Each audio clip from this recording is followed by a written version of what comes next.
Ads లేకుండా latest episodes చూడండి.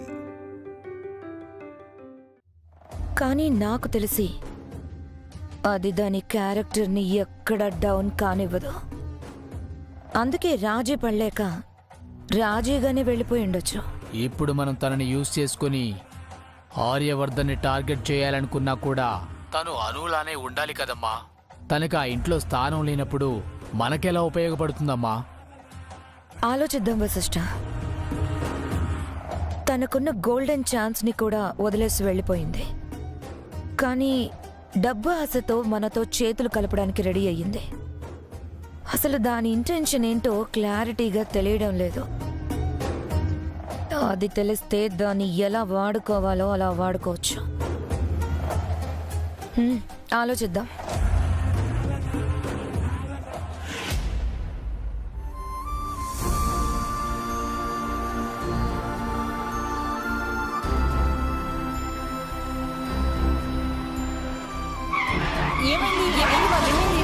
బాబు ఏమైంది? సడన్ బ్రేక్ వేశారు బాబు. ఎంతసేపు? ఏమైంది బాబు? ఏంటి? బస్సుకి ఎవరో అడ్డంగా నిలబడ్డారు.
నాకు తెలుసు సార్, మీరు నన్ను వదిలి ఉండలేరని నాకు తెలుసు.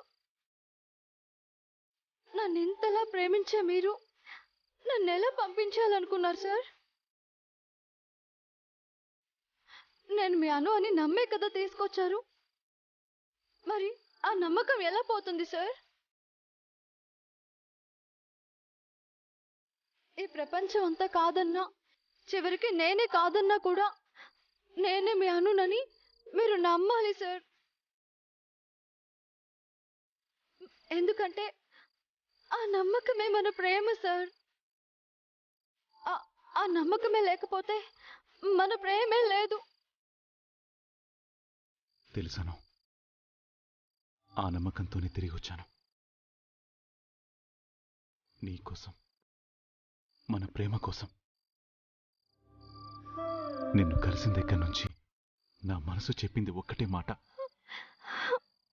నువ్వే నా అనువి. అవును సార్, అదే నిజం. మీ మనసు మిమ్మల్ని ఎప్పుడూ మోసం చేయదు. నేనే మీ అనుని సార్.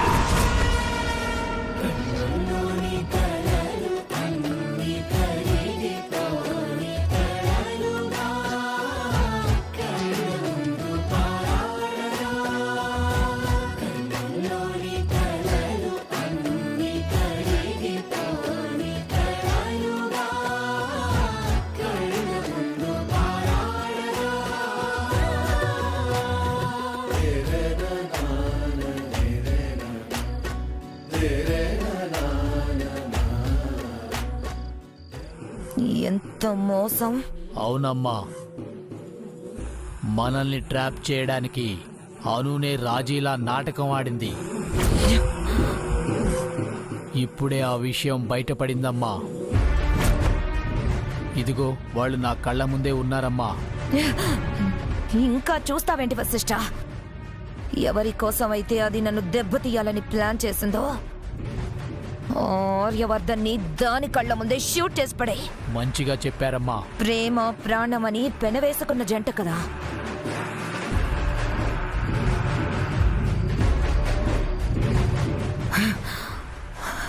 దాని ప్రేమ ప్రాణం పోతుంటే కళ్ళారా చూసి ఏడవని. అలాగేనమ్మా.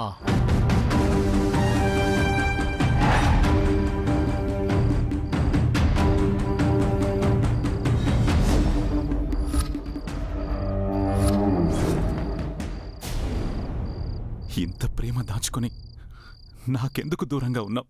కారణం ఉంది సార్. మీకోసం, మీరు క్షేమంగా ఉండాలని, మీ శత్రువుల నుంచి మిమ్మల్ని కాపాడుకోవడానికే ఇలా చేశాను సార్. నువ్వు నాకు తోడుగా ఉంటే నన్నెవరేం చేస్తారను?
బస్సుకి ఎవరో అడ్డంగా నిలబడ్డారు.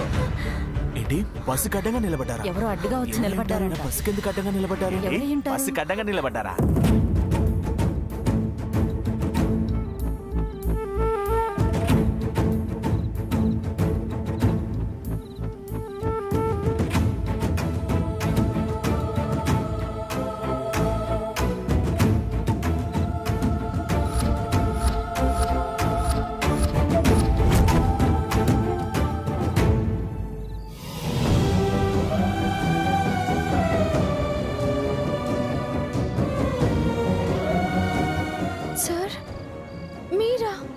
ఏ ఆర్య వస్తాడనుకున్నావా? నువ్వు అను కాదు అనే అభిప్రాయంతో ఉన్నవాడు నీకోసం ఎందుకు వస్తాడను? అసలు నువ్వు అను అని నమ్ముంటే నిన్నెందుకు పంపించేసేవాడు? తన నమ్మకాన్ని నువ్వే చంపేసేవాను. సార్, నేనెందుకు ఇలా చేస్తున్నానో మీకు తెలుసు కదా సార్. తెలిసే ఇన్ని రోజులు కామ్గా ఉన్నాను, నీకు సపోర్ట్ చేశాను. కానీ విషయం ఇంత దూరం వచ్చాక కూడా నేను చూస్తూ ఊరుకోలేనాను. నువ్వు ఎలాగోలా ఆర్యకి నచ్చ చెప్పి నిజం ఒప్పుకొని ఆగిపోతావనుకున్నాను. కానీ నువ్వు ఆర్యకి ఏమవుతుందనే భయంతో దూరం అవటానికి సిద్ధపడ్డావు. లేదు సార్, సార్కి నిజం చెప్పాలని అనుకున్నాను. కానీ నా మనసు ఎందుకో వెనకడుగు వేసింది. సార్కి నేనే అను అనే నిజం చెప్పడం తేలికే, కానీ ఆ నిజం శత్రువులకి తెలిస్తే జరిగే పరిణామాలు ఎలా ఉంటాయో ఊహించుకోవడానికి భయం వేస్తుంది సార్. ఈ భయంతోనే ఆర్యాని బాధ పెడుతున్నావు. నిన్ను నువ్వు బాధ పెట్టుకుంటున్నావు. నీకు విషయం అర్థమవుతున్నాను. ఎవరి ప్రాణాల కోసమైతే నువ్వు ఇంత త్యాగానికి సిద్ధపడ్డావో, నువ్వు దూరమైతే ఆ ప్రాణాలు నిలబడతాయనుకుంటున్నావా? నిన్ను భయపెట్టడానికి ఈ మాట చెప్పట్లేదాను. నువ్వు ఫ్లైట్ యాక్సిడెంట్లు కనిపించకుండా పోయినప్పుడు ఆర్య జీవోత్సవంలో ఉన్నాడు.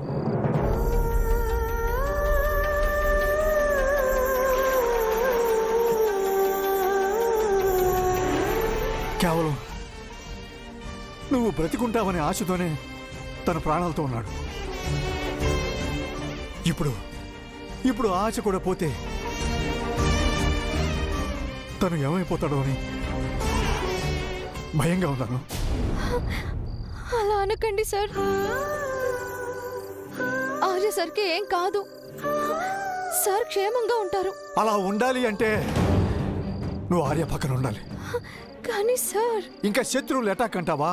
ఇవన్నీ ఆర్యకు కొత్త ఏం కాదు. అలాంటి శత్రువుల్ని, అనుకోని ప్రమాదాల్ని ఎన్నిటినో ఎదుర్కొని నిలబడ్డాడు. అడ్డొచ్చిన ఎవరినైనా సరే పడగొట్టి నిలబడతాడు. That is Aryavardhan.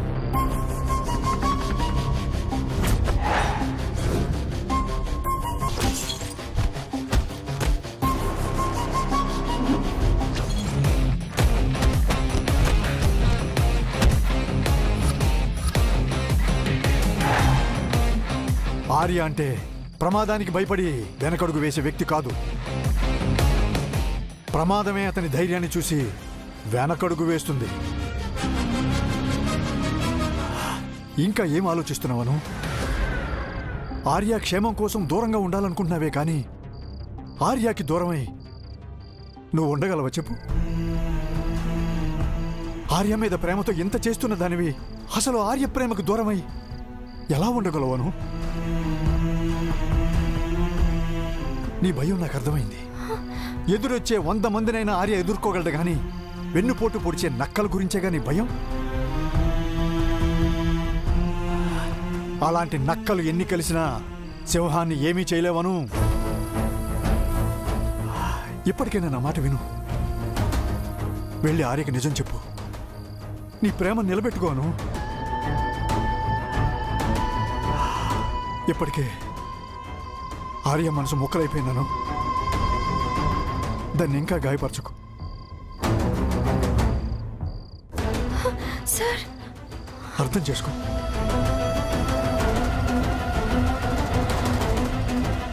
ప్రశాంతమైన నదిలా సాగిపోతున్న నీ జీవితంలో ఓ రాకాసి చేప అలజడులు సృష్టించింది. కేవలం నువ్వు బ్రతికుంటావనే ఆశతోనే తన ప్రాణాలతో ఉన్నాడు.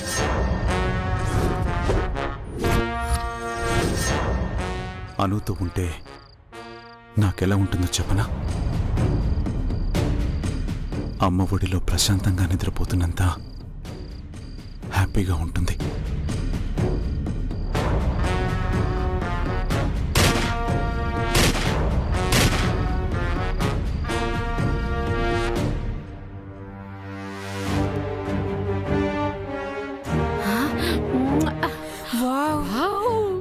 ఎంత డబ్బు! Oh my God! వావ్ బేటీ, ఇంత డబ్బు ఒకేసారి చూస్తానని కళ్ళు కూడా అనుకోలేదు. ఓహో, నేనైతే రోజు ఒకే కల కనేదాన్ని.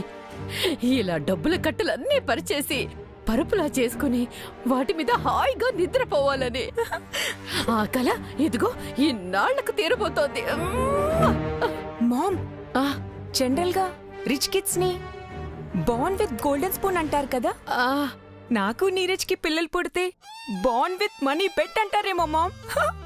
బేటీ, నాకు ఒక ఐడియా వచ్చింది. ఈ నోట్ల కట్టలతోనే డ్రెస్ స్టిచ్చింగ్ చేయించుకుంటే ఎలా ఉంటుంది? Wow, super idea ma'am. అయ్యో,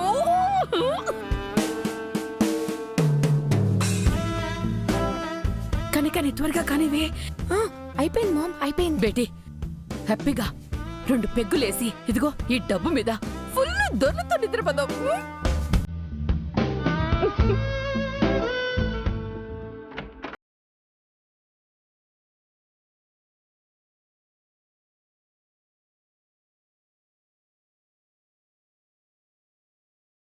నా బెడ్షీట్ ఎక్కడా? నువ్వు ఇవాటి నుంచి ఇక్కడ కాదు, మానసితో పాటు తన గదిలోనే పడుకోవాలి. అమ్మా, నిన్న షీలా గారి మాటల్లో మానసి నీకు దూరంగా ఉండాల్సి వస్తున్నందుకు ఎంత బాధపడుతోందో విన్నావు కదా నీరజ్. తనని ఇంకా బాధ పెట్టడం కరెక్ట్ కాదు నాన్న. అదేం లేదమ్మా. తను వాళ్ళ అమ్మతోనే కంఫర్ట్గా ఫీల్ అవుతుంది. ఏదో ఫార్మాలిటీకి నన్ను మిస్ అవుతున్నానన్న ఫీలింగ్ కలిగించడానికి అలా చేసి ఉంటుంది అంతే. నీరజ్, భార్యాభర్తల రిలేషన్లో అపార్థాలు వచ్చినంత మాత్రాన వాటిని అలాగే పెంచుకుంటూ పోకూడదు. ఎప్పటికప్పుడు ఎక్కడికక్కడే క్లియర్ చేసుకోవాలి. తనకి ఎన్నో ఛాన్సెస్ ఇచ్చావు, ఇంకో ఛాన్స్ కూడా ఇవ్వు. బహుశా తనలో వచ్చిన మార్పు నిజమే అయితే తనతో కలిసి ఉండే హ్యాపీ మూమెంట్ని మిస్ అవుతావు కదా. Don't take any chance. నేను చెప్తున్నాను కదా, వెళ్ళు. సరే అమ్మా, వెళ్తాను. Good night. గుడ్ నైట్ నాన్న. బెట్టి అయిపోయిందా? బెట్టి రెడీయా? Ready ma'am. 1 2 3.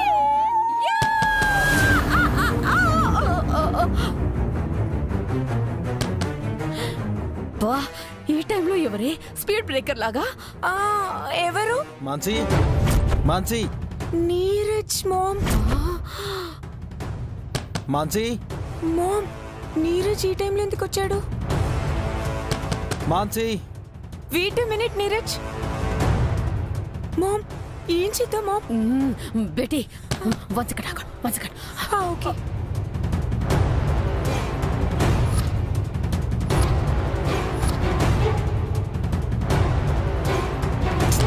మాన్సీ, వస్తున్నా నీరజ్. అమ్మయ్య, బెట్టి వెళ్ళు ఓపెన్ చేయి.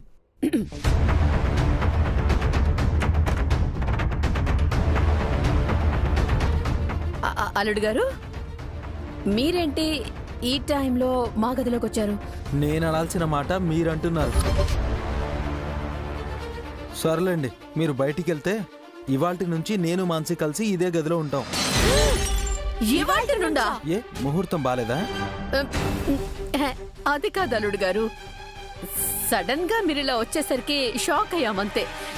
నిన్న మీ కూతురుకేదో అన్యాయం జరిగిపోతున్నట్టు తెగేట్ చేశారు కదా, అందుకే ఈ సడన్ డెసిషన్. నాకు నిద్ర వస్తుంది, మీరు వెళ్తే నేను పడుకుంటాను. అల్లుడు గారు! What happen?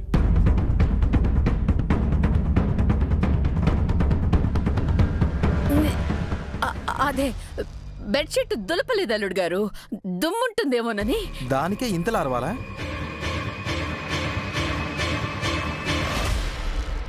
అయినా ఈ బెడ్ ఏంటి వెరైటీగా అనిపించింది? మనది ఫోమ్ బెడ్ కదా, జస్ట్ లుకింగ్ లైక్. నీరజ్, అదే బెడ్షీట్ దుమ్ము దులపలేదు కదా. అంటే నీరజ్, నువ్వు మన గదికొచ్చి చాలా రోజులైంది కదా, అందుకే నీకు డిఫరెంట్ గా కనిపిస్తుంది అంతే. It's normal.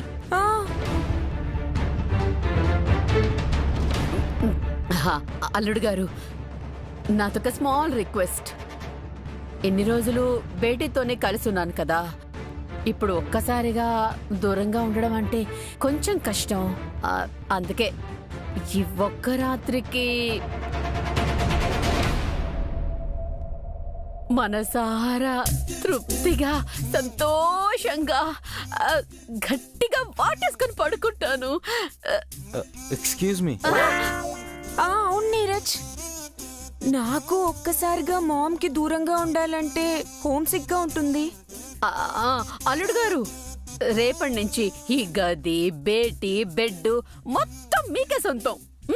ఈ ఒక్క రాత్రికి ప్లీజ్ అల్లుడు గారు, please please please please please please please please please please please please. Stop it. మీకేమైనా పిచ్చి పట్టిందా?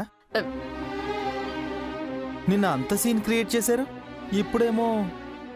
అల్లుడు గారు, నిన్న స్క్రీన్ ప్లే అలా డిమాండ్ చేసింది, సో యాక్షన్ చేంజ్ అయిపోయింది. రేపు మళ్ళీ కొత్త స్క్రీన్ ప్లేతో కొత్తగా యాక్షన్ స్టార్ట్ చేద్దరు గాని. ప్లీజ్ అల్లుడు గారు, please please please please please please అల్లుడు గారు, ప్లీజ్ ప్లీజ్ ప్లీజ్. ఇంకాసేపు ఇక్కడే ఉంటే మీ పిచ్చి నాకు పట్టేలా ఉంది. ఏమైనా చేసుకోండి. Good night. Good night.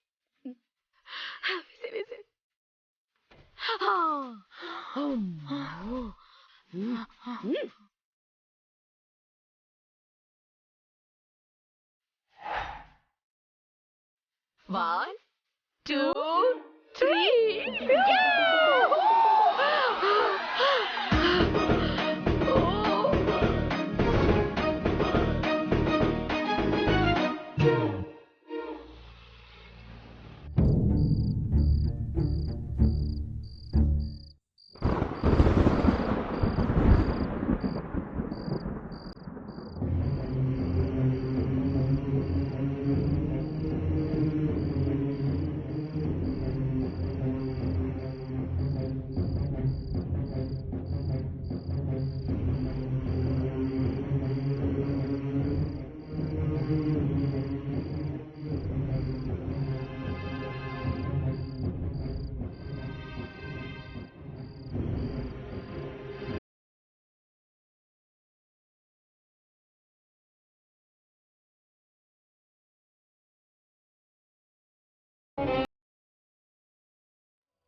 దూరంగా నన్నెలా పంపించేయగలిగారు సార్?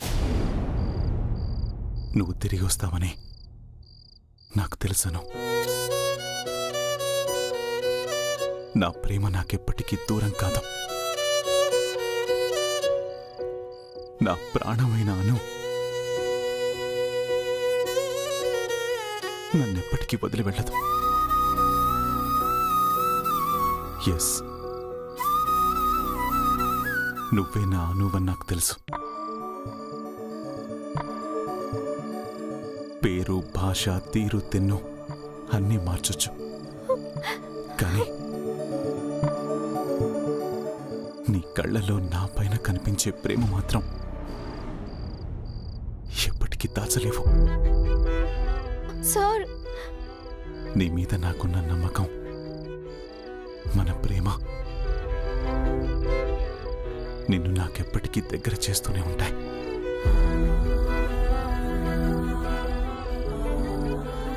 ఈ నిజం నాకెలా తెలిసింది అనుకుంటున్నావా?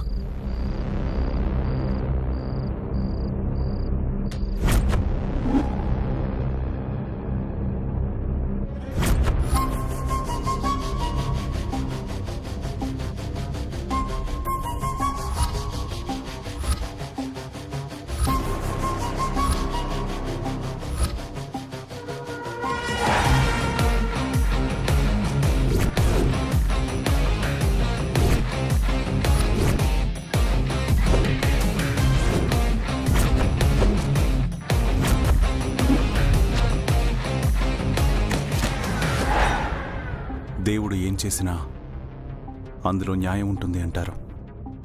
అది తెలియక కొన్నిసార్లు అది అన్యాయం అనుకొని అర్హత లేని వాళ్లకు న్యాయం చేసే ప్రయత్నం చేస్తుంటాం. అది చాలా తప్పని ఇప్పుడే అర్థమైంది. నిజంగానే నీకు కళ్ళు తెప్పించి చాలా తప్పు చేశాను కదా సుమలత.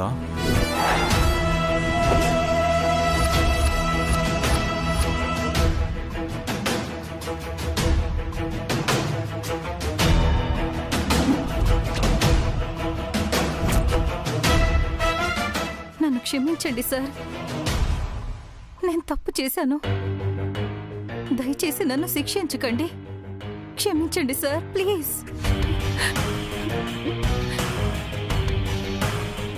అత్యాశకు పోయి ఆశ్రయం ఇచ్చి కళ్ళు తెప్పించిన మీకే నేను అన్యాయం చేయబోయాను. తప్పే సార్, నాది తప్పే. నన్ను మన్నించండి. లే, గెటప్. ఆడదాన్ని క్షమయాధరిత్రి అని ఎందుకంటారో తెలుసా? ఎవరు ఎన్ని తప్పులు చేసినా ఓర్పుగా సహించి క్షమిస్తుంది అని.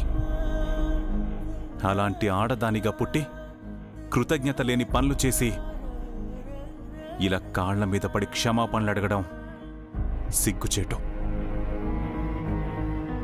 ఎందుకిలా చేశావు చెప్పు. సార్, నేను స్వార్థంతో డబ్బు కోసం ఈ పని చేసిన మాట మాత్రం నిజమే. కానీ మీకు చెప్తానన్న నిజం మాత్రం అబద్ధం కాదు సార్.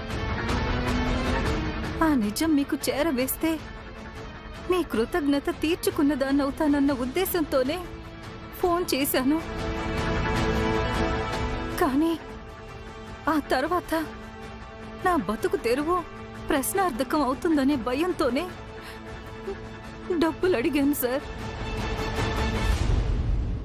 ఆ నిజం ఏంటంటే మా చెల్లి రాజీ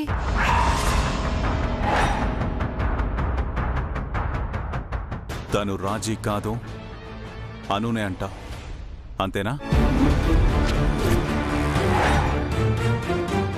అవును సార్, తను మీ అనునే. ఈ నిజమే నేను మీతో చెప్పాలనుకున్నాను. ఆ విషయం నా మనసుకెప్పుడో తెలుసు. ఆ నమ్మకంతోనే తనని ఇక్కడి వరకు తీసుకొచ్చాను. మీకు ఈ నిజం తెలీదనుకుని మీరు అను కోసం పడే ఆరాటం చూసి ఎప్పటినుంచో ఈ నిజం మీకు చెప్పాలనుకున్నాను సార్. కానీ మీ అను మీకు దక్కాక ఎక్కడ మమ్మల్ని అర్ధాంతరంగా వదిలేస్తారేమోనన్న చిన్న అనుమానం భయంతోనే ఈ నిజానికి విలువ కట్టాను సార్. నన్ను క్షమించండి సార్. నిన్ను నువ్వు ఎంత సమర్థించుకున్నా తప్పు తప్పే అవుతుంది. తనే అను అనే నా నమ్మకం నిజమైంది. ఇప్పుడు నాకు తెలియాల్సిందేంటంటే అసలు తను ఎందుకిలా చేస్తుంది. తన ఐడెంటిటీని మార్చుకొని కొత్త కుటుంబాన్ని సృష్టించుకొని నాకు దూరంగా ఉండాల్సినంత అవసరం ఏమొచ్చింది? ఈ ప్రశ్నలకు సమాధానం కోసం మాత్రమే నేను ఇక్కడికి వచ్చాను. అంతేకాని నా అనుని గుర్తించడానికి వేరే సాక్ష్యం నాకు అవసరం లేదు. చెప్పు, తన ఈ ప్రవర్తనకు కారణమేంటి? అసలు కారణం ఏంటో నాకు తెలీదు సార్. కానీ తను చెప్పిన మాటల్ని బట్టి మాత్రం నాకు ఒకటే అర్థం అయింది సార్. తను ఏం చేసినా మీకోసం, మీ కుటుంబ క్షేమం కోసం మాత్రమే చేస్తుంది. ఇది మాత్రం నిజం సార్.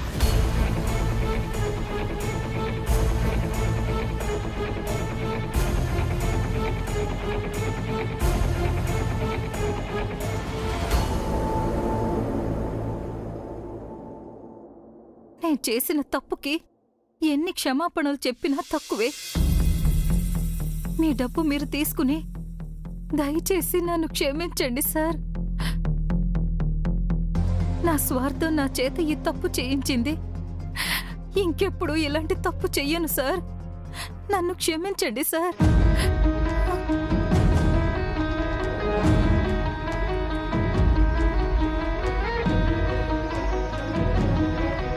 సార్, సార్ మీ డబ్బు సార్. సార్, సార్ ఈ డబ్బు నాకొద్దు సార్. సార్, నేను మరింత పశ్చాత్తాపడేలా చెయ్యకండి సార్. ఈ డబ్బు నాకొద్దు సార్. సార్ ప్లీజ్ ఈ డబ్బు తీసుకెళ్ళండి సార్. Sir please sir.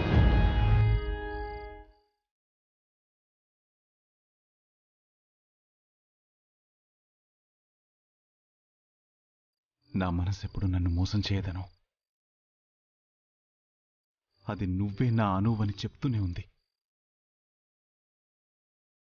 కానీ సుమలతని కలిశాకే నా నమ్మకం నిజమని క్లియర్ అయింది.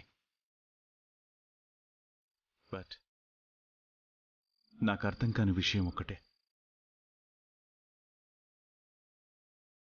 నా అను నాకు దూరంగా ఉండాల్సిన పరిస్థితి ఎందుకొచ్చింది?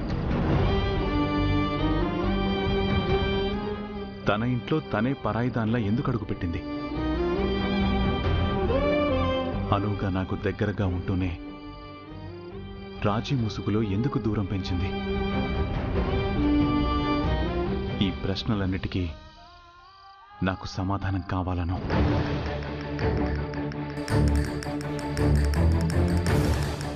నాకే నిజం తెలిసిన రోజే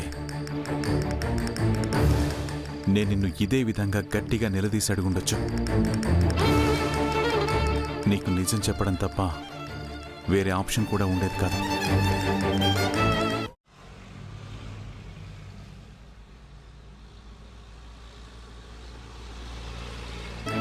కానీ నా అను ఏ కారణం లేకుండా ఇలా చెయ్యదు అనే నమ్మకం. అందులోనూ నన్ను బాధ పెట్టేంత పని అస్సలే చేయదు. ఏదో బలమైన కారణం నిన్ను కట్టేసిందని నాకు అర్థమైంది. నా బాధ కంటే కూడా నన్ను ఇలా చూడడం నీకు ఎంత బాధ కలిగిస్తుందో కూడా నాకు తెలుసు.